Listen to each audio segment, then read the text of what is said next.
Hey there.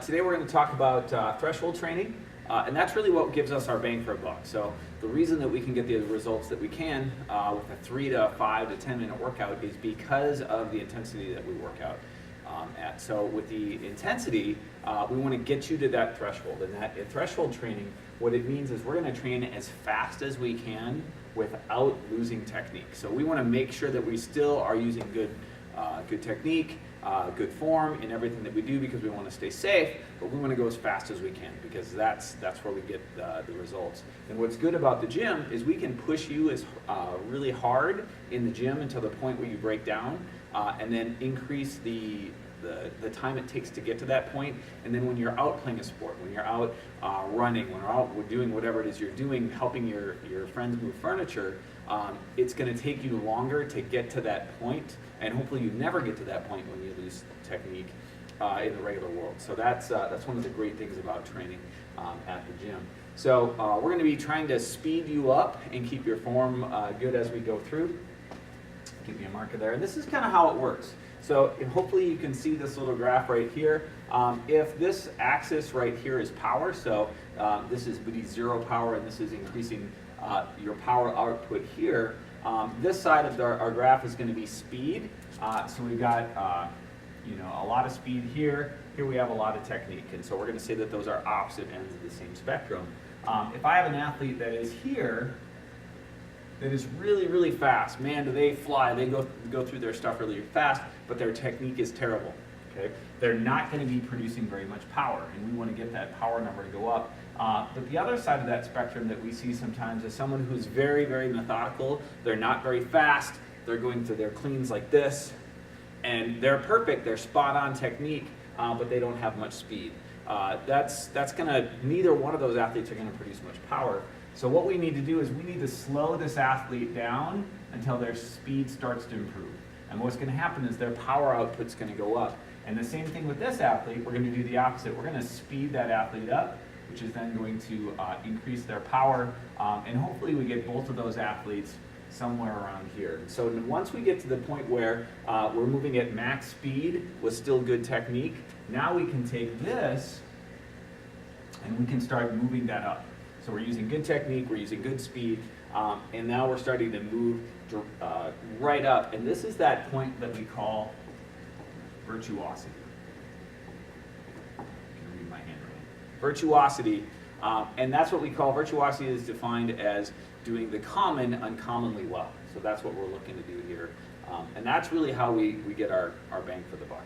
Power and how it works. First, it's mechanics. It is being in that proper position. It's learning the techniques of the movements from squat to deadlift to the Olympic lifts, from snatching to power cleans and things like that. The mechanics are first and foremost. It's learning how to keep your midline braced, stable, active shoulders, things of that sort. Next, it's being consistent in the position in the program. When you come into our gym, we have I wouldn't say high intensity warm-ups, but we are getting guys moving. During our warm-ups, if there's any skill work, we are picking up PVC and going over power cleans, snatches and things like that. I can't even talk today. So it's being consistent in that position. And then obviously doing the workout. So let's say if you joined our gym and you came for 1 week and then you were gone for 2 months. It's not being very consistent in the program. So coming 3 to 4 times a week, getting the same movement patterns, that consistency is what you're going to need to help develop that power. And then last is just applying the intensity. And that's where he said that's where you get your biggest bang for the buck. That's where you develop the power, the speed. I feel that's where workouts become fun. They become challenging, they become fun. You tend to learn a lot about yourself and what your body is actually capable of doing. Would you agree? Mm-hmm. Anything else you want to add? Yeah, in this process, everybody goes through it at a different rate. If this is something these movements are new to you, it's going to feel frustrating at first because you're going to be thinking so hard about doing it right. Mm-hmm. And as soon as you try to go a little bit faster, you're going to fall back and not do those things.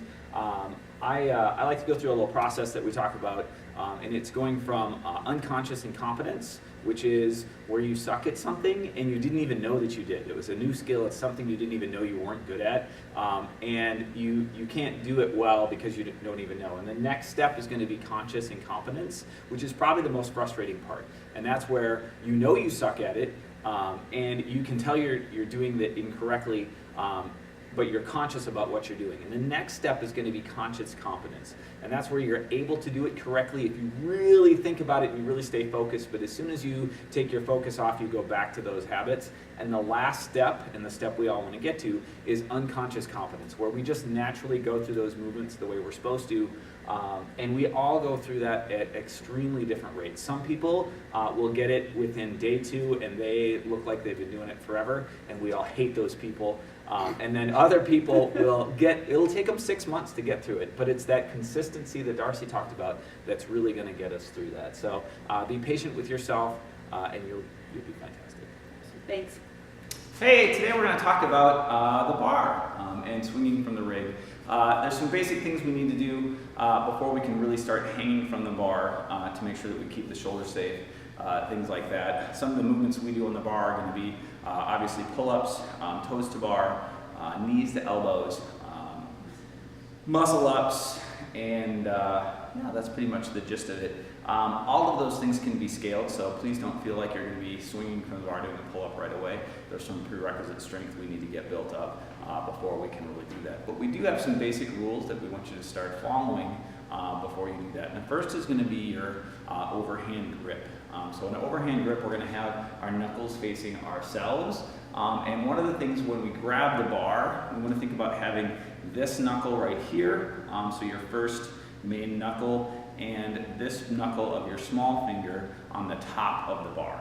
So Darcy's going to go ahead and grab onto the bar that way, and you're going to see she's going to take her thumb and lock it over that first finger.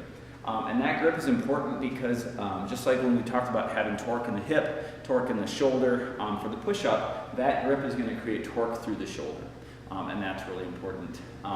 We're going to have her keeping it a nice active shoulder, and having some shoulder flexibility is going to be really important with this movement. And I'm going to talk to you about a couple of different positions on the bar that we're going to work on. And so the first is going to be what we call the turtle position. So Darcy's going to hang from the bar, and she's going to have her arms straight, and she's going to pull her head as deep into her chest as she can, so like a turtle hiding into its shell. Okay, so that's turtle position. Now she's going to go giraffe position. What she's going to do, she's going to engage the back of her shoulders. She's going to make her neck as long as possible and go up through there so she's nice and tall. When we're doing movements on the bar, we want to be in the giraffe position. Can you turn around and Jimmy, we'll just see your back. And so let's go turtle first. And now you can see we have a lot of strain right through here. This is a rotator cuff. And she tries to swing from this position. She doesn't have much ability to move through there. Now she's going to go with giraffe, where she's going to activate her scapula. You can see those pull down. And now when she goes to swing, all that movement and that play that's in that shoulder. So that's a safe position. Now, giraffe position is hard. Okay, we have to have some prerequisite strength. That's where your labrum is and things like that. So we want to make sure that when we come down on the bottom of our pull-up, or when we're hanging from the bar doing toes to bars, knees to elbows, whatever, that's engaged and that labrum strong enough. So we'll be using the rings and things like that to build some strength in your back before we get you on the bar, or at least always making sure that your feet are on the floor so that strain doesn't go on the shoulder. So we're going to make sure that thing's protected. So those are our two positions. So we want to be in the giraffe position as much as possible. The next part we're going to do, so while she's maintaining giraffe, we're going to go from what we call tight arch to hollow, or from hollow to Superman. So that first position is going to be the Superman position, or the tight arch. So what she's going to think about doing is flexing the muscles through her back and pushing her chest through. You can see her head comes through the front of her shoulders, and she's nice and tight. So this is that tight arch position. If she's got some inflexibility in her shoulders, this is going to be very difficult because she's going to wind up in a position where that torso, or her hips, come forward, and that's going to be a bad position. She's going to wind up with some swings. So shoulder flexibility is going to be really key for this. The second position is going to be the hollow position. So that's opposite a tight arch. So now she's contracting her stomach, she's tight through the hips, her head is through on the back side, and she's actually thinking about pushing down on the bar with her hands to create this position. And we're going to work on transition from hollow to tight arch, from tight arch to hollow. And so this is our basic swing. This is the swing. that we're going to use for our movements on the bar. And again, this is efficient. We do what is called a kipping pull-up, and if you've ever heard that that's not a real pull-up, those people haven't done them. The kipping pull-up was actually made by Olympic lifters because we have to coordinate our lower body and our upper body at the same time. And when we're talking about functional, if you're hanging from the side of the building, are you going to worry about doing a strict, perfect pull-up up to the top, or are you going to swing yourself up to get up there? So you're going to swing yourself because that's where we're more efficient. So it's safe, it's effective, and it also allows us to do a lot of work in a short amount of time. So that's the idea. We still do strict pull-ups, but we do those as a strength exercise, whereas the kipping pull-up is more of a conditioning exercise. We'll be transitioning into pull-ups with that, and toes to bars and things like that, but what we really need you to understand was the position on the bar. One thing I want to add to that too, which I see when people start transitioning through here, is I'm going to talk about the head a lot, keeping your head neutral. Swings tend to get messed up a lot when you're staring up at the bar, because you have no idea where the lower part of your body is at. If you really honestly focus on something on the wall in front of you, or if you're facing this way behind you, that literally keeps everything tight from your neck, honestly all the way through your core. If you have a sloppy spine, pull-ups are awful. If you're staring up at the ceiling, pull-ups basically become strict pull-ups. They don't become kipping pull-ups, and it becomes frustrating. So if you can learn kipping right now by keeping your feet on the floor, keeping your head neutral and everything tight, that transition's easier when you actually start doing them. All right, Thanks. see you later.